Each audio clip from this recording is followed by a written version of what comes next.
আর নবী বলেছে স্বামী স্ত্রী এই রোমান্টিক সময়টাতে যদি একটা ঘন্টা যদি কাটাইতে পারে রে, তাহলে 1 বছরের নফল ইবাদতের সওয়াব দিয়ে দিবে।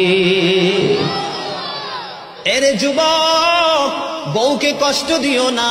স্বামী স্ত্রী যদি কিয়ামতের দিন কমপ্লেইন করে, তুমি যত বড় মোল্লা সাহেব হাজী সাহেব হন, নসিবই জুটবে না। আমি আমার মা আমার বোনদেরকে বলতে চাই, কখনো স্বামীর কলিজায় আঘাত দিও না, কারণ স্বামীর কলিজায় আঘাত দিলে তোমার জীবনে জান্নাত জুটবে না। বন্ধুরে আমার, আমি আমার নবীর জীবন থেকে যদি আপনাদেরকে আরেকটা এক্সাম্পল দেই বন্ধু, এখন আমি আমাদের দেশে স্বামী স্ত্রীর মধ্যে গলদ আছে না নাই? বর্তমান সমাজের যুবক যুবতী, নববধূ নবদম্পতি যারা স্বামী স্ত্রী, তাদের মধ্যে ম্যাক্সিমামই কলহ আছে না নাই?